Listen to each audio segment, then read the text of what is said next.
Bonjour à toutes et à tous et bienvenue dans ce Morning Bull Run, ici Moontaurus, de bonne heure et de bonne humeur, j'espère que vous allez bien. On va parler de crypto, on va parler de crédit lombard en France. Vous pouvez maintenant emprunter de l'argent dans une banque grâce à vos cryptos et en France, c'est assez fou ce qui se passe.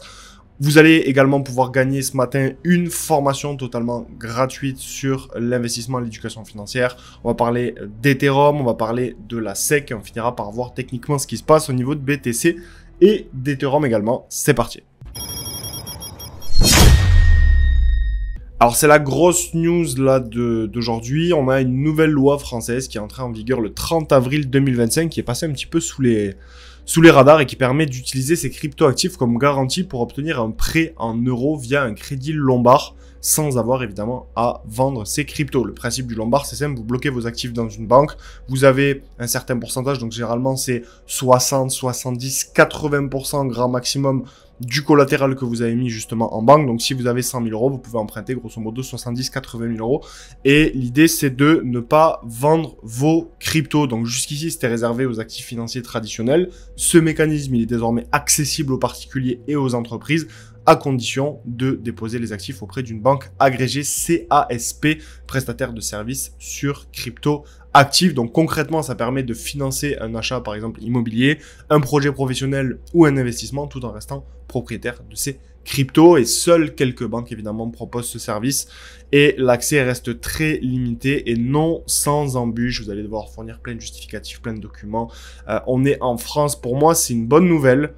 Ça montre que même en France, il y a quand même une adoption qui est en train de se faire. C'est quand même assez fou. Si vous voulez, il y a 2 ans, ce truc-ci, c'était pas possible, c'était pas imaginable. 2-3 ans, c'était vraiment hors de question, hors de propos, hors du sujet, hors du contexte qu'on ait quelque chose comme ça. Mais pour moi, c'est pas forcément la bonne solution, en tout cas d'un point de vue enrichissement, de faire un crédit lombard en crypto en France. Mais ça sera le sujet d'une prochaine vidéo. Donc pour l'instant, le dispositif vise une clientèle de niche, mais il pourrait devenir un outil d'optimisation financière dans la gestion patrimoine des Français. Donc les banques les plus innovantes pourraient l'utiliser pour attirer des clients à la frontière entre la finance traditionnelle et le Web3. Donc en résumé, c'est oui une avancée symbolique qui reconnaît la valeur patrimoniale des cryptos, mais son adoption de masse dépendra d'un assouplissement réglementaire européen, parce qu'évidemment, la France fait partie de l'Europe jusqu'à preuve du contraire. On a également quelque chose d'assez fou qui se passe, avant de vous parler de la formation qui va vous être offerte, bougez pas. On va parler rapidement d'Ether parce que les ETF Ethereum enregistrent un afflux record de 1 milliard de dollars. Donc on a ce lundi, en une seule journée, un record de 1 milliard de dollars en une seule journée. Donc c'est la plus forte performance depuis leur lancement. Cette vague d'achat intervient alors que TH a gagné 45% sur les 30 derniers jours, surpassant largement les entrées sur les ETF Bitcoin, donc 178 millions le même jour. Donc ce qui est super intéressant ici à capter, vous voyez les 1 milliard, on les a ici, c'est que beaucoup pensent que ce n'est pas possible de battre les institutions financières, de battre le marché, de battre les acteurs institutionnels, parce que forcément, s'ils sont institutionnels, ils ont plus de compétences, plus de contacts, plus de réseaux, plus d'argent, plus d'informations, donc c'est assez difficile de battre pour un particulier les fonds d'invest. Sauf qu'en fait, ce qui est en train de se passer là sur Ether, là, tous ces volumes-là, acheteurs, en fait, c'est de la liquidité institutionnelle. Et en fait, faut pas mélanger institution avec BlackRock. Les institutions, c'est pas BlackRock. BlackRock est une institution, c'est certainement la plus puissante, une des plus puissantes des institutions financières au monde, qui détient un petit peu les parts de toutes les entreprises, qui sont plus fortes qu'un gouvernement. Mais des institutions financières, vous en avez des milliers. Et c'est ça qu'il faut capter. C'est que il y a des milliers d'institutions financières et il y a des personnes qui achètent là. Nous, on l'a vu sur le Telegram. Je vous l'ai partagé plusieurs fois dans le morning. Je vais pas recommencer, mais j'avais fait une vidéo. Pourquoi l'Ethereum va exploser en 2025? L'Ethereum était à 1500 $. Vous comprenez? Et nous, on est là avec vous. On a connu l'Ether à 900 $ également. Vous comprenez? Donc en fait, une opportunité, oui, ça prend du temps, mais c'est pas parce que vous êtes un particulier que vous ne pouvez pas battre le marché. D'ailleurs, les datas, là, c'est assez fou. Et si on prend au niveau de l'Ether pur, vous voyez que les volumes sur Ether, là, sont... Je zoomer un petit peu. Vous voyez qu'il y a une explosion des volumes sur Ether, là, depuis tout simplement août 2023. Donc on va quand même se rapprocher un petit peu. Mais même depuis...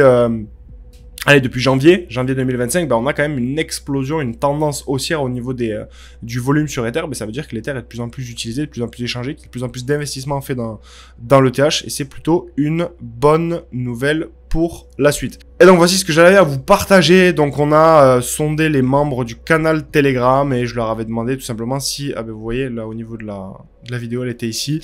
Je leur ai demandé si ils voulaient tout simplement que je leur partage une petite série de vidéos sur le Telegram en plus de la playlist de formation qui sortira sur YouTube. Donc il y a une playlist sur l'enrichissement qui sortira sur YouTube. Je vais vous mettre le visuel à l'écran. Donc il y a eu énormément de réactions dans le canal et donc on a décidé de leur offrir 12 vidéos, 3 par semaine à partir de lundi, donc à partir de hier. Et donc on a sorti la première vidéo justement, enfin en tout cas lundi, la première vidéo justement avant-hier. Et vous aurez 12 vidéos sur cette playlist. Donc rejoignez le canal Telegram, ne manquez pas ça. Vous avez une formation qui vous est offerte totalement gratuitement sur le Telegram. Et l'accès au Telegram, pareil, est gratuit.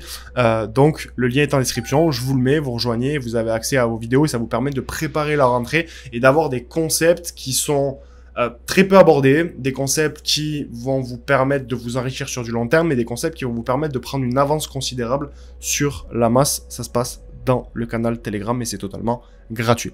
Ensuite, on a la SEC donc qui annonce vouloir se concentrer sur l'élaboration d'un cadre réglementaire clair pour les crypto-monnaies à la suite de son litige qui a duré près de 5 ans avec Ripple Labs. Les deux parties ont décidé d'abandonner leurs appels et de couvrir leurs propres frais, mettant ainsi un terme à l'une des batailles judiciaires les plus longues du secteur crypto. Et donc pour la commissaire Esther Price, cette conclusion, c'est une évolution qui est bienvenue, ce qui libère du temps et de l'énergie pour rédiger une régulation crypto beaucoup plus claire. Je vous le rappelle, c'est quelque chose qui a été partagé pareil de nombreuses fois sur les Morning Bull Run. D'ailleurs, n'hésitez pas à vous abonner si ce n'est pas encore fait pour ne rien rater de ce qui concerne le marché des crypto-monnaies. Mais plus vous avez une régulation qui est claire, plus vous avez de façon mécanique, si vous voulez, des capitaux qui affluent sur le marché.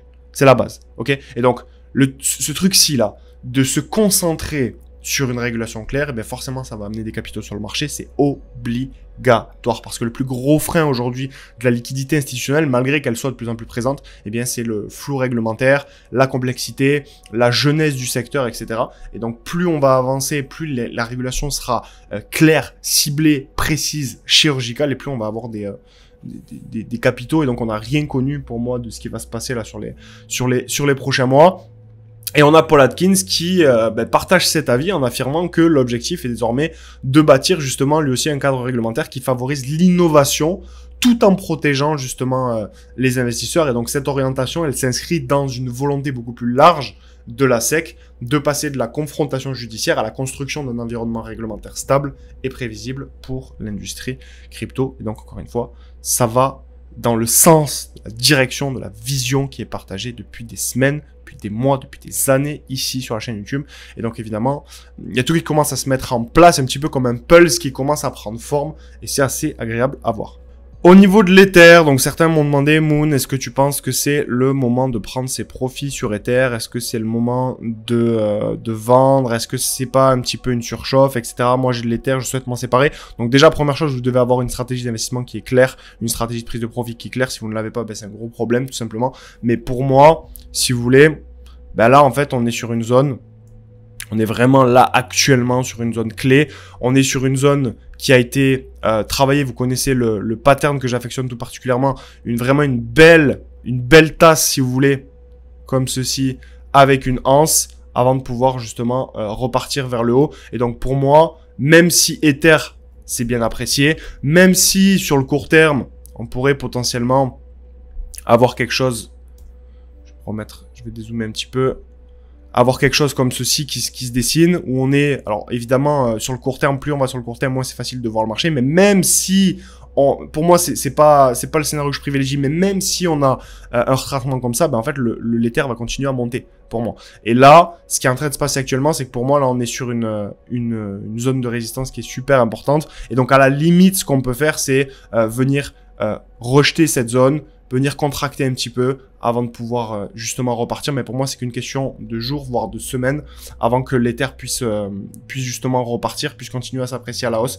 Et on est qu'au début, justement, pour moi, de ce qui va se passer sur Ether. Donc, pour moi, non, c'est pas forcément le moment de vendre, mais il faut suivre votre stratégie, suivre votre plan. Si vous avez un objectif global sur votre portefeuille de faire un x4 et que vous êtes à x3,5 sur Ether, ben, c'est peut-être le moment de commencer à prendre des profits. Ok? Donc, c'est pas binaire, ça dépend de ce que vous voulez faire et de tout le contexte global qu'il y a sur le marché. Concernant Bitcoin, ben là, c'est pas pareil, c'est pas compliqué.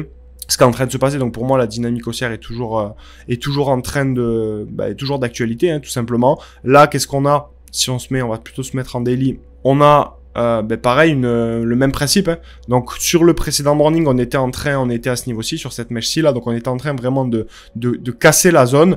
On l'a rejeté, donc c'est possible que sur BTC on vienne. Il y a un scénario que je n'exclus pas, c'est qu'on vienne justement ici avant de pouvoir repartir. Pourquoi? Parce que il y a quand même une zone de liquidité que je vais vous montrer ici. Il y a quand même de l'argent à venir chercher ici. Il y a quand même une zone de confluence ici, ok, qui est super importante. Et donc forcément, il y a de l'argent. C'est pas dit qu'on revienne ici, mais en tout cas, c'est pas un scénario à exclure. Donc en fait, la prise en valeur du Bitcoin pourrait arriver à partir par exemple de début mi-septembre, ok. Le fait de casser cette résistance, on pourrait très bien également pouvoir venir ici faire 1, 2, 3 bougies avant de pouvoir venir casser cette résistance et venir chercher les plus hauts. Je vous avais tracé, moi vous les avez ici. Je vais enlever ça. Vous avez mes zones, moi justement qui mes zones de prise de profit pour le bull run, c'est celle-ci. Donc j'ai 3 zones majeures si vous voulez. Donc la première c'est ici. Et en fait je regarde essentiellement Bitcoin. Alors évidemment, ça va en confluence avec tout un tas d'indicateurs et tout un tas il y a tout le contexte finalement global du marché. Mais au moins, vous avez un petit peu mes zones de prise de profit. Donc, quand on sera ici, ben, j'aurai vendu une grosse partie de mon bac dans cette zone. Donc, pour l'instant, moi, je ne vends pas.